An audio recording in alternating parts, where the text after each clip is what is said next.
અહીં ઉપસ્થિત મારા વડીલો તેમજ સોસાયટી મિત્રોને મારા અંતરથી નમસ્કાર। આજે હું તમને વસુધૈવ કુટુંબકમ વિશે કહેવા માંગીશ। આશા રાખું છું આપ સૌ શાંતિથી સાંભળશો। ભારતની સંસ્કૃતિ ઉચ્ચ ઉદાર અને મહાન મૂલ્યો પર આધારિત છે।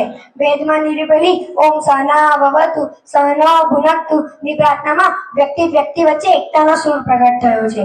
આપણે સૌ એક જ પરમાત્માના સંતાનો છીએ। આ વિચારમાંથી વસુધૈવ કુટુંબકમ એટલે સમગ્ર વિશ્વ એક કુટુંબ છે ની કલ્પના અહીં સાકાર થઈ છે। સંત જ્ઞાનેશ્વર આ વિશ્વ જ મારું ઘર છે એવું કહી સમભાવ દર્શાવતો બોધ આપ્યો છે।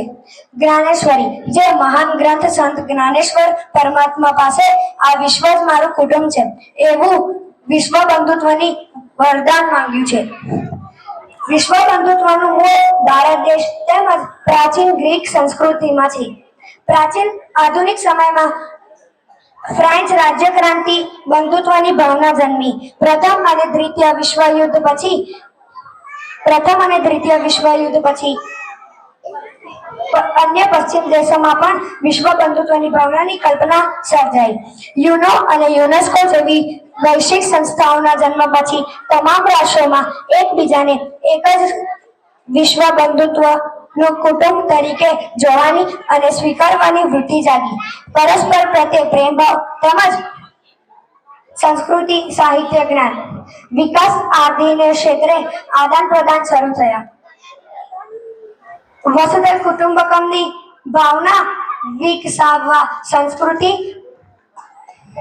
સંસ્કૃતિ વિજ્ઞાન કલા વગેરેનો અભ્યાસ કરવા તેમજ અન્ય ધંધાર્થીઓ ધંધાર્થે બીજા રાષ્ટ્રોમાં જઈ શકે છે। આધુનિક સમયમાં વાહન વ્યવહાર સંદેશા વ્યવહાર સેટેલાઇટ વગેરેની શોધને કારણે વિશ્વને નજદીક આવવામાં સરળતા થઈ।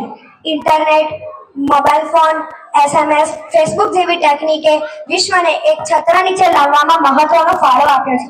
છેલ્લે હું એટલું જ કહીશ સૌ આપણા ભાઈ બહેનો છે તેથી આપણને હળી મળીને રહેવું જોઈએ। અસ્તુ।